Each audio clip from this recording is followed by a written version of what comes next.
오늘 말씀은 마가복음 7장 1절에서 8절 말씀입니다. 바리새인들과 또 서기관 중 몇이 예루살렘에서 와서 예수께 모여들었다가 그의 제자 중 몇 사람이 부정한 손, 곧 씻지 아니한 손으로 떡 먹는 것을 보았더라. 바리새인들과 모든 유대인들은 장로들의 전통을 지키어 손을 잘 씻지 않고서는 음식을 먹지 아니하며 또 시장에서 돌아와서도 물을 뿌리지 않고서는 먹지 아니하며 그 외에도 여러 가지를 지키어 오는 것이 있으니 잔과 주발과 녹그릇을 씻음이러라.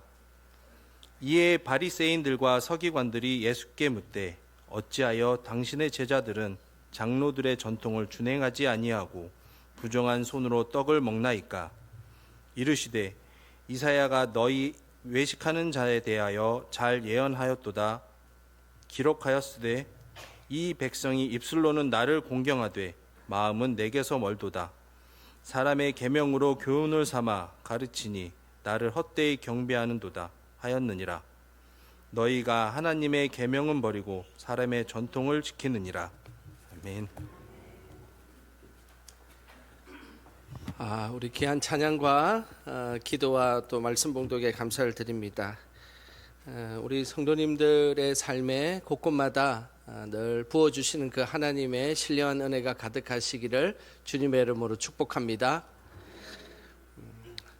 각 나라마다 전통이 있습니다. 그 전통이라는 것은 시대가 바뀌고 새로운 문명이 유입되면 그 전통이라는 것은 변화를 겪기도 하고 어떨 때는 갈등을 겪기도 합니다. 우리나라의 지난 역사를 보면 시대에 따라서 전통과 개혁이 충돌할 때가 많았습니다. 조선 말기 1900년도 초에 유교 문화와 새로운 문화가 충돌하는 이런 시기들이 더욱 많이 있었는데요. 1902년에 고종이 군수 삭발령이라는 것을 명령하였습니다. 강제로 관료들에게 머리카락을 자르게 했습니다. 이 단발령이 내려지자 사대부들은 크게 반발하게 되었습니다. 유교 사상을 기반으로 하는 이 전통을 주장하는 사람들은 절대 머리를 자르면 안 된다라고 주장하였고, 그리고 또 반대로 개혁을 주장하는 이들은 이제 새 시대가 되었으니까 긴 머리는 필요가 없다, 머리카락을 잘라야 한다라고 주장을 했던 것입니다. 지금이야 머리카락이 길든 짧든 그것은 별로 중요하지 않는 시대입니다. 그러나 120년 전 한국 땅에는 머리카락을 자르는 이것 역시도 상당히 어려운 그런 상황이었습니다. 우리 성도님들은 그 시절로 만약에 돌아간다고 하면 머리카락을 자르는 쪽에 섰겠습니까? 아니면 자르지 않는 쪽에 섰겠습니까? 아마 각자의 또 선택에 따라서 결정을 분명히 하셨을 것이라 생각이 듭니다. 이런 전통과 개혁의 고민은 우리 기독교 한국 역사에도 고스란히 드러납니다. 특별히 한국의 그 신학교의 모태였던 평양신학교 1회 졸업생들의 사진을 제가 구해왔는데요. 그 사진을 한번 보겠습니다. 1907년 6월 20일 평양신학교, 지금 장로회 신학대학교 모태가 되는 이제 평양신학교입니다. 1회 졸업생이 그때 총 7명이 1회 졸업생이었는데요. 졸업생들을 한번 자세히 보시길 바랍니다. 유독 다른 외모를 가진 사람이 눈에 보일 겁니다. 찾으셨습니까? 예. 그 다음 사진으로 한번 보여주시길 바랍니다. 위에서 그 밑에 왼쪽 편 밑에 줄에 한석진이라는 분을 잘 보시면, 다른 분들은 갓을 쓰고 사진을 촬영했는데 이 한석진이라는 이분은 갓을 쓰지 않고 요즘 머리처럼 이렇게 아주 자유롭게 그 머리카락을 자르고 그렇게 졸업 사진에 임하게 됐습니다. 그 평양신학교 1회 졸업생들, 우리가 좀 잘 알 법한 분들 이름도 있죠. 이기풍 목사님이나 길선주 목사님, 이런 분들은 그때 1기 그 졸업생들입니다. 제가 신대원 다닐 때 요 7명 이름을 다 외워가지고 시험 쳐야 되는 그때가 기억이 나는데, 어쨌든 그 시절에 우리나라는 이런 문화와 그리고 전통의 여러 가지 개혁과 전통의 충돌이 일어나는 그런 시기였습니다. 특별히 한석진이라는 이분은 다들 이 평양신학교 1회 졸업생들은 다들 목사님이 되셨습니다.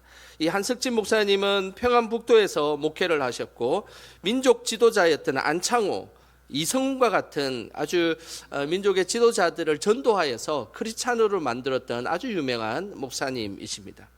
평생의 교파를 넘어서서 목회를 하셨고 특별히 외국 선교사님들에게 의존하지 않고 한국 교회가 자립해야 된다라는 것을 아주 주장했던 그런 아주 유명한 목사님이십니다.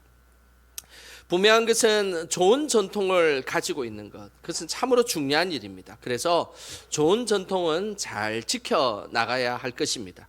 하지만 그 전통에 매여서 중요한 본질을 잃어버리고 지낸다면 그 전통은 다시금 변화를 맞이해야 되는 것입니다. 우리의 믿음의 본질도 늘 잘 지키셔서 새 시대의 새 일꾼으로 살아가시기를 주님의 이름으로 축복합니다. 오늘 본문은 믿음의 내적인 본질을 지키려고 하는 사람과 그리고 믿음의 외적 전통만을 지키려 하는 사람의 모습이 나옵니다. 먼저 외적인 전통만을 중요시했던 사람들이 등장하는데요. 1절에 그들이 등장합니다. 우리 1절 같이 함께 읽어보겠습니다. 바리새인들과 또 서기관 중 몇이 예루살렘에서 와서 예수께 모여 들었다가 외적인 전통만을 중요하게 생각했던 이들은 바로 바리새인과 서기관들이었습니다. 바리새인과 서기관들이 어디에서 왔다라고 1절에 기록되어 있습니까? 예루살렘입니다. 예루살렘에서 온 것입니다. 예수님 당시에 예루살렘은 문화의 중심지였고 종교의 중심지였습니다. 그러니 예루살렘에서 왔다는 이 표현은 바리새인과 서기관들 중에서도 아주 대표적인 대표 바리새인과 서기관들이 왔다는 그런 이야기입니다. 당시에 바리새인들은 율법을 엄격하게 준수하는 경건주의자들이었습니다. 그리고 서기관들은 율법을 연구하고 이 율법을 후대의 다음 세대에게 전하는 중요한 역할을 했던 율법 수호자들이었습니다. 당대의 바리새인과 서기관들은 율법의 전통의 중심에 있었던 사람들이었습니다. 이런 바리새인과 서기관들이 지금 예수님의 제자들이 하는 모습을 보고 못마땅하게 여겨서 오늘 2절에 이렇게 그들을 지적하고 있습니다. 2절 말씀 같이 함께 읽어보겠습니다. 그의 제자 중 몇 사람이 부정한 손 곧 씻지 아니한 손으로 떡 먹는 것을 보았더라. 바리새인과 서기관들이 제자들을 살펴보니까 그들이 음식을 먹기 직전에 손을 분명히 씻고 음식을 먹어야 하는데 손을 씻지 않고 그냥 음식을 먹는 것이었습니다. 유대 전통은 식사하기 전에 꼭 손을 씻고 식사를 하게 되어 있습니다.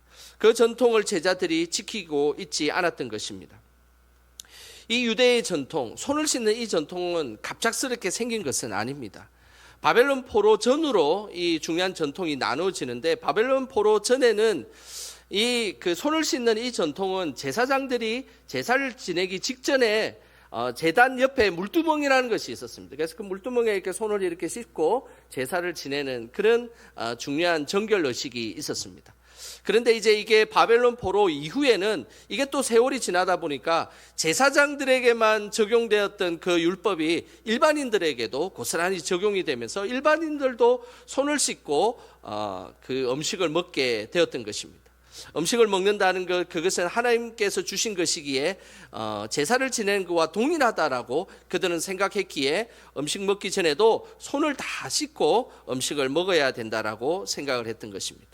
만약에 손을 씻지 않으면 이제 부정한 일이다라고 율법적인 잣대로 그들을 바라보았던 것입니다.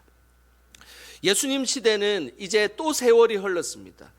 제사장들이 손을 씻었던 것이 일반인에게 전달되었고 또 일반인에게 손을 씻었던 것이 또 세월이 지나서 전통으로 이어지면서 아주 엄격한 절차에 의해서 손을 씻는 일을 감행했습니다.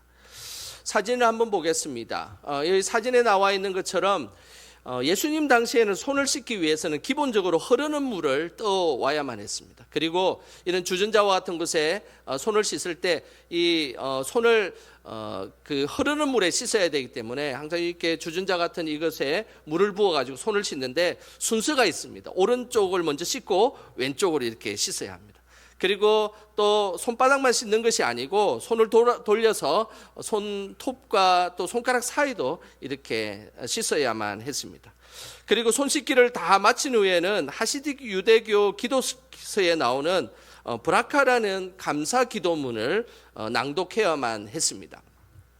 그 기도문은 이렇게 되어 있습니다. 복되시도다 여호와 우리 하나님이여, 손을 씻는 명령을 주신 이시여, 우리에게 그분의 계명으로 우리를 거룩하게 하옵소서. 그러니까 손을 씻고 나서 이렇게 다시 이 기도문을 외워야 했던 것이죠. 지금 같으면 할 수 있겠습니까? 예, 쉽지 않겠죠, 그죠?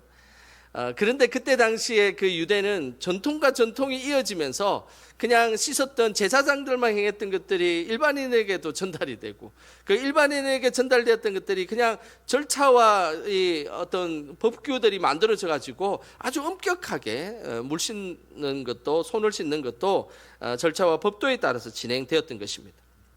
오늘 본문에는 손 씻는 전통 외에도 유대 사회가 가지고 있었던 다양한 전통들을 소개하고 있는데요. 4절에 그 내용이 나옵니다. 우리 4절 같이 한번 읽어보겠습니다. 또 시장에서 돌아와서도 물을 뿌리지 않고서는 먹지 아니하며 그 외에도 여러 가지를 지키어 오는 것이 있으니 잔과 주발과 녹그릇을 씻음이르라. 이스라엘 백성들이 시장에서 갔다 오면 물을 뿌리지 않고서는 먹지 않는 전통이 있었습니다. 시장이라는 곳은 부정한 사람들도 오기도 하고, 그리고 많은 사람들을 만나기 때문에 시장에 갔다 오면 꼭 이런 정결의식을 지냈는데, 오늘 우리 가지고 있는 성경을 잘 자세히 보시면 물을 뿌리지 않고서에는 숫자 2가 주가 달려 있습니다. 그리고 2가 주가 달려있고 그 밑에 부분에 자세히 보면 주가 설명이 되어 있는데, 그곳에 보면 목욕하지 않으면 이라고 설명이 되어 있습니다. 성경책을 자세히 보시면 우리 성경책에 이게 친절하게 설명이 되어 있습니다. 이것은 뭘 의미하냐면 물을 뿌리지 않고서라는 이 표현은 목욕하지 않으면 이라는 표현과 동일한 표현이라는 것이죠. 그러니까 밖에 나가서 시장에 이제 뭐 물건도 사고 사람도 만나고 오면 꼭 집에 와서 목욕을 했던 것입니다. 그뿐만 아니라 오늘 4절 끝부분에는 잔과 주발과 녹그릇도 씻었다는 것이죠.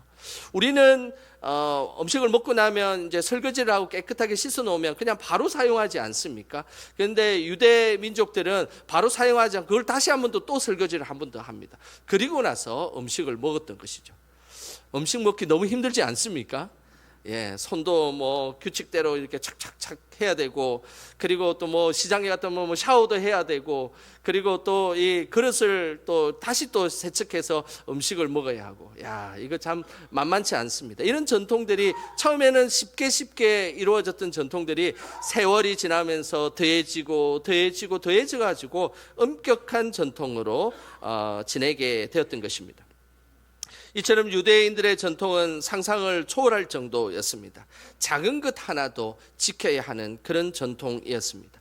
이 전통을 관리 감독했던 사람들, 그 사람들은 오늘 여기 등장하는 바리새인들과 서기관들이었습니다. 이들의 눈에 보기에 예수님의 제자들이 유대의 전통을 지키지 않는 것을 보았던 것입니다. 그러면서 바리새인과 서기관들은 예수님에게 항의했습니다. 그 항의하는 장면이 5절에 나옵니다. 우리 5절 같이 함께 읽어보겠습니다. 이에 바리새인들과 서기관들이 예수께 묻되 어찌하여 당신의 제자들은 장로들의 전통을 준행하지 아니하고 부정한 손으로 떡을 먹나이까? 바리새인과 서기관들은 예수님에게 항의했습니다. 당신의 제자들은 왜 전통을 지키지 않습니까? 왜 부정한 손으로 음식을 먹습니까? 어떻게 된 겁니까? 라고 이야기했던 것입니다. 수백 년 동안 유대 민족이 지켜온 거룩한 전통을 왜 당신들은 지키지 않느냐에 대해서 매우 강력하게 이야기를 했던 것입니다. 이처럼 바리새인들은 자신이 만든 전통을 잘 지키는지 지키지 않는지를 감시하는데 그 열심이 정말로 대단했던 것입니다. 지금 제자들이 있는 곳은 오늘 읽었던 본문 위쪽에 마가복음 6장 53절에 보면 지금 제자들이 있는 곳은 게네사레라는 곳입니다. 그러니까 지금 바리새인과 서기관들이 어디에서 왔다고 이야기했습니까? 예루살렘에서 왔지 않습니까? 예루살렘에서 이 게네사레까지는 거리가 한 160km 정도 됩니다. 지금으로 치면 뭐 서울에서 저 대전까지가 한 160km 되거든요. 그러니까 손을 씻었는지 안 씻었는지를 확인하기 위해서 서울에서 대전까지 걸어간 겁니다. 그런데 그때 지금이야 뭐 KTX 타고 이렇게 쭉 가면 금방 가지만 그러나 그때 당시에는 걸어가야 됐기 때문에 대략 한 일주일 정도의 시간이 소요되었던 것입니다. 그러니까 일주일 동안 시간이 소요되는 것을 생각하면서 도대체 그들은 무슨 생각을 하면서 일주일 동안 걸어갔는지는 모르겠지만 그 손을 씻지 않는 제자들을 질책하기 위해서 일주일이나 걸려서 그곳에 갔던 것입니다. 밥 먹기 전에 손을 씻지 않았다고 일주일이나 되는 거리를 걸어서 따지러 갔던 이 바리새인과 서기관들의 열심, 정말 대단하지 않습니까? 하지만 이들의 열심은 사람을 살리는 열심이 아니었습니다. 이 부분을 예수님은 아주 크게 생각하셨습니다. 예수님은 지금 이들이 행하는 열심은 사람을 살리는 열심이 아니라 오히려 사람을 죽이는 열심이었다라고 분명하게 말씀하셨습니다. 마태복음 23장 15절에 그 예수님의 말씀이 있습니다. 우리 같이 한번 읽어보겠습니다. 화 있을진적 외식하는 서기관들과 바리새인들이여, 너희는 교인 한 사람을 얻기 위하여 바다와 육지를 두루 다니다가 생기면 너희보다 배나 더 지옥 자식이 되게 하는도다. 바리새인과 서기관들은 한 사람을 전도하기 위해서 바다와 육지를 다니며 열심히 전도했던 존재들입니다. 그런데 예수님이 그들의 열심이 오히려 천국 가려고 하는 백성들을 지옥 가게 만들었다라고 분명하게 말씀하고 있는 것입니다. 올바른 방향으로 나아가는 열심은 늘 선한 열매들이 많이 맺히게 되어 있습니다. 그러나 열심히 잘못된 방향으로 나아가게 되면 죽은 열매가 맺히게 되는 것입니다. 우리의 열심이 늘 올바른 방향으로 나아감을 통해서 선한 열매들이 많이 맺히시기를 주님의 이름으로 축복합니다. 예수님은 사람을 죽이는 열심으로 살아가고 있는 바리새인들과 서기관들을 향해서 매우 중요한 말씀을 하셨습니다. 그 말씀이 6절에 나옵니다. 우리 6절 같이 함께 읽어보겠습니다. 이르시되 이사야가 너희 외식하는 자에 대하여 잘 예언하였도다. 기록하였으되 이 백성이 입술로는 나를 공경하되 마음은 내게서 멀도다. 예수님은 바리새인들과 서기관들을 향해서 외식하는 자다라고 말씀하였습니다. 이 외식이라는 이 표현은 히포크라테스라는 단어를 씁니다. 이 히포크라테스는 다양한 그런 용어로 쓰는데 특별히 오늘 여기에서의 이 히포크라테스는 배우라는 뜻의 의미의 히포크라테스라는 의미를 쓰고 있습니다.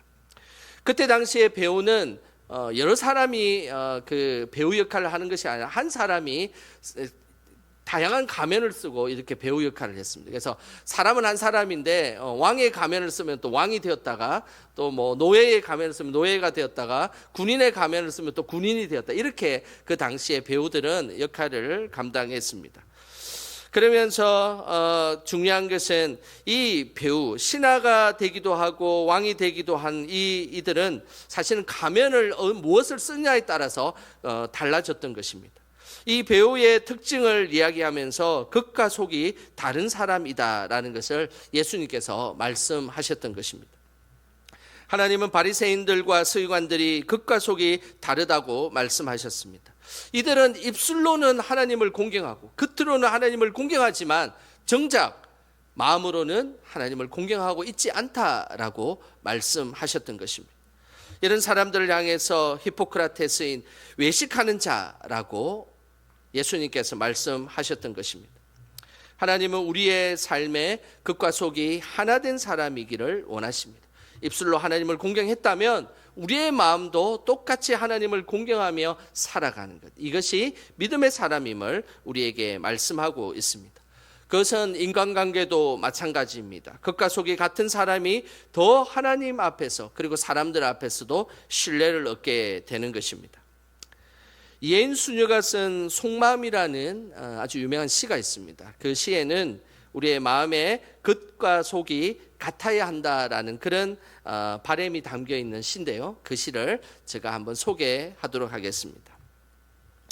제목은 속마음입니다. 속마음 이혜인. 나는 오늘도 내 마음속에 방 하나 너를 위하여 열어놓는다. 이 방에는 거짓이 없고 꾸밈이 없고 위선이 없다. 정직한 말만이 숨쉬고 조용한 기도만이 흐르고 투명한 사랑만이 머문다. 겉사람으로 말하기 전에 속사람으로 바라보게 하소서. 사람 앞에서보다는 주님 앞에서 먼저 내 마음을 꺼내어 보게 하소서. 우리는 살아가면서 겉과 속이 다르게 지낼 때가 많습니다. 어떨 때는 사회생활을 하다 보면 가면을 쓰고 생활해야 될 때가 얼마나 많은지 모릅니다.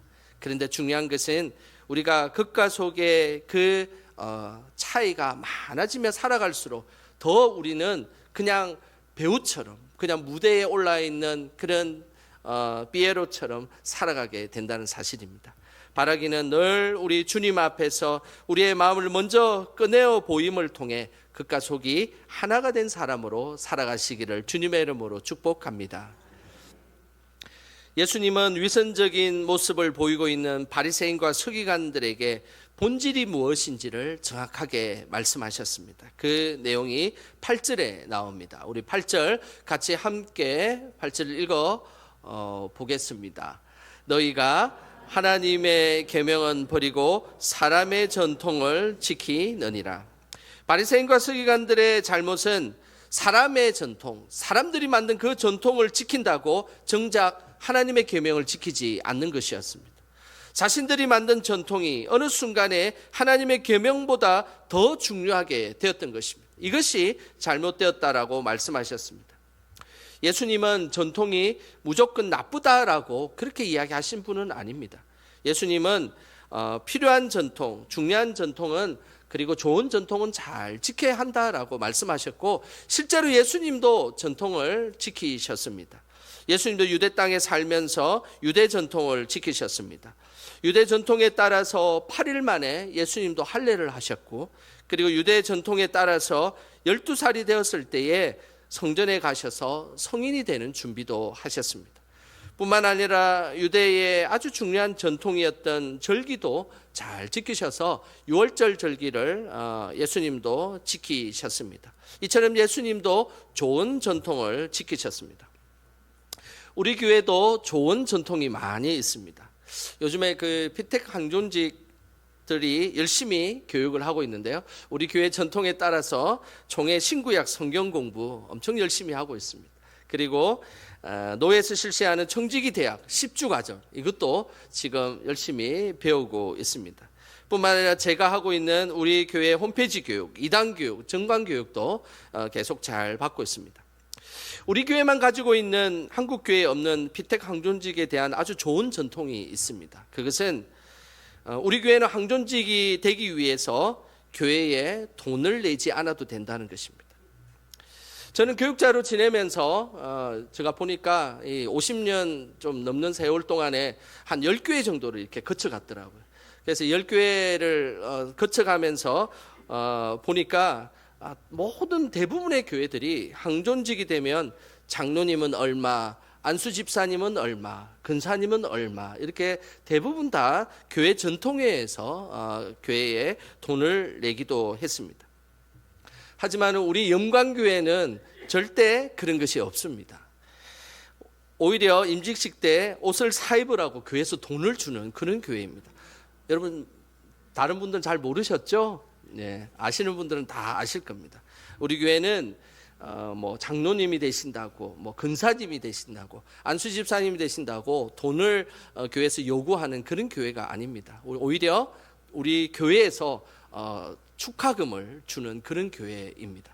그래서 저는 늘 이것이 너무 자랑스럽습니다. 한국 교회의 대부분의 교회들은 그런 전통을 지키지 않습니다.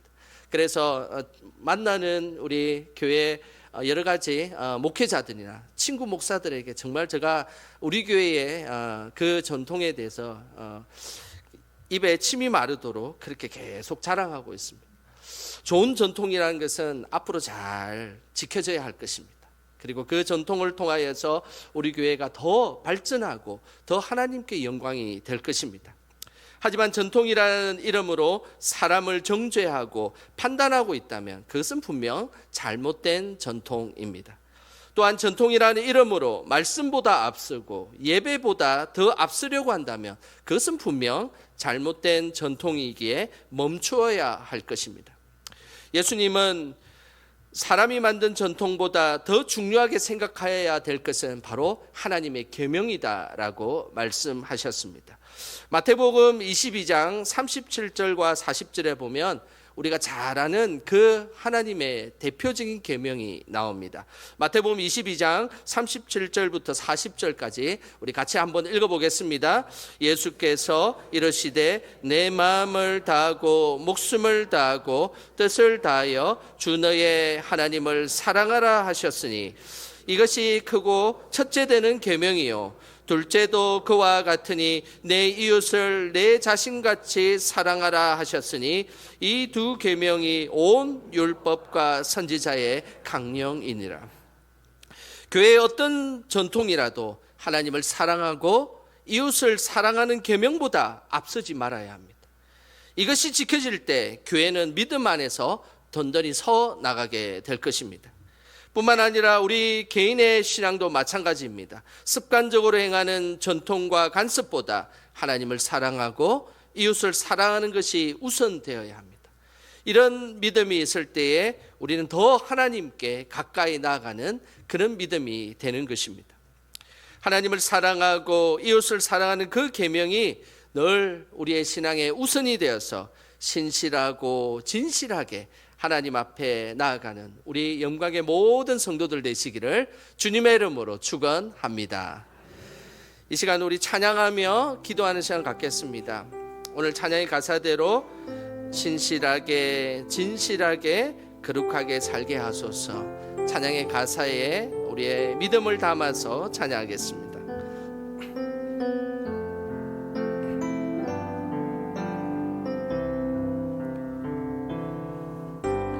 진실하게 진실하게 거룩하게 살게 하소서. 진실하게 진실하게 거룩하게 살게 하소서.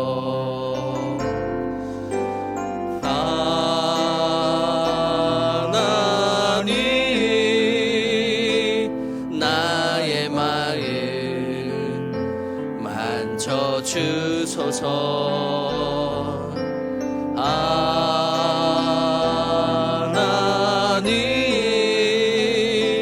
나의 영혼 새롭게 하소서. 진실하게 진실하게 진실하게 진실하게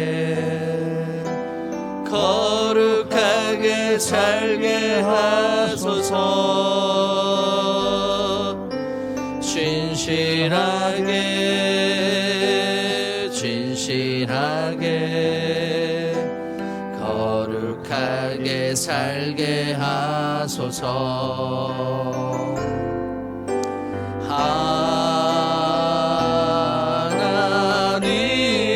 하나님 나의 기도 들어주소서.